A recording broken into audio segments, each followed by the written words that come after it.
I'd like first of all thank the division commander for organizing this security meeting for the two districts of Adjumani and Amur. It's the first of its kind because we have never had any commander who would bring the two districts together. As he has mentioned, today this district, the two districts that have come together, we have come now to a common understanding where we would work together as a team to see to it that we bring total peace in the areas of Apaa. One first important thing I would like to inform the public is that areas of Apaa have different villages. Unfortunately, when other things happened in Zoka, in Ofu, in Acholi Bay, in California, they all term it to be in Apaa. And people mistake it to be in Apaa. Apaa is so peaceful itself, but the outskirts, places like Omolokodi and so on, that's where we have these challenges. It's unfortunate that most of this challenge has come due to issues of land. The land has been in a way that it has been for the National Forest Reserve, for UA, that is the Wildlife Authority. All in all, we have 1,000 acres. Out of these 1,000 acres, when Kilak had its forest reserve, the people of Acholi sat down and said their land should be degazetted for people to live in. And indeed, they did it. When the people of Mahdi, I'm sorry to say this because I'm not a Mahdi, but this is what history tells us and what we got in the books. The people of Mahdi said since Kilak has been degazetted and people are living, out of the 1,000 acre square miles, they also want some part of it. So what they did is they left 884 for National Forest Authority and UA. The part of it is what they have taken and degazetted for the people. And the people who live in this place, which is degazetted, include the Mahdi and the Acholi. They are living together. There have been good intermarriages, nephews and uncles from both sides, and the movement, the living has been well lived. Unfortunately, with the growth of number of people started encroaching the wildlife and the NFA forest. And because they encroached these places, they didn't take it for their personal use, but they took it to be sold. Right now, as you go to those places, you will hardly see the Mahdi and the Acholi who are claiming this is our land, but you'll see different tribes living in those lands because the land has been sold to them. And interesting, the sale is very, very cheap. Because it is cheap, 500,000 per acre, 350,000 per acre. Others, when they get somebody who has cut and they sold charcoal, they go and get those who have planted maize, 1 bag of maize, they give you 1 acre.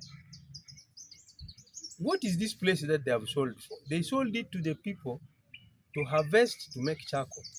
And now, after selling, and these people have got charcoal, and they have sold the land, you have to go and look for another land also to be sold.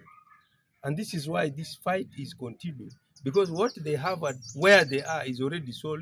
They want more so that they can sell. And this is what is going over there. Now this has brought in broken relationship between the two two tribes who are living together. History tells us that Elegu has been for Mahdi, and the Mahdis live there, but very peaceful. they go and subscribe to Amuru district. When you cross River Ayugi, from River Ayugi to Atiak, those are all Madis. But they subscribe to Amuru district and they live very peacefully. When you go to Lamo, the district speaker of Lamo is a Mahdi, and there's a whole village in Lamo of Mahdis, and they're living together. So it is very, very unfortunate that because Wildlife Authority and National Forest Authority has not taken full responsibility, now causing what is going on. I think this meeting has come at the right time to bring the two communities together to understand and to have peaceful coexistence. It is very unfortunate that things have been going on and on, killings, as you have just heard of the killing that happened on 27th. Right now, as we speak, about 500 Acholis entered deep into Okusi John sub-county. For those of you who have traveled, when you go to Obongi, just as you enter the ferry, they've cut one person just at the mosque, which is just at the ferry going to Obongi. And then deep inside where the other person was killed, they've killed the Prime Minister of Ali clan just now, as we speak. The group has gone to collect the body. So it is very unfortunate. I think the brigade commander has talked about what is to happen. But my appeal to you as journalists, sometimes you don't give right information. The information you get is you get on people who give you wrong information.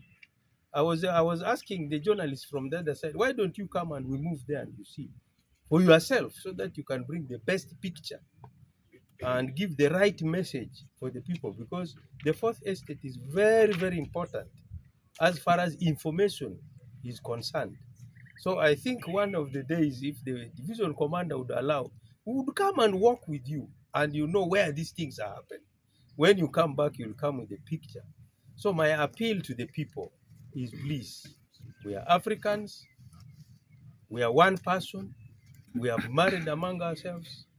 For how long shall we continue killing? And culturally, you know, when we kill, what happens? Actually, we are affecting our next generation, which is not going to be good with us. When we continue with this such kind of fights, what is going to come out in the next generation to come? Now the land, if after the land is finished, what next? We have also realized that there are some brokers who are outside that particular area. They stay outside. Others are in Kampala, others in Gulu, others in Moyo, others in Arua. But they have serious deals because they have some people whom they use to sell land, to sell land. And some of them have even now reached to a point where they tell you, we have land here for hire. They take money. After taking money, when you come to look for your land, they kill you off. So that you miss what you going to courts and so on. So this is what is happening there. So I think it is important for us to really make to the people, there is no peaceful country like Uganda.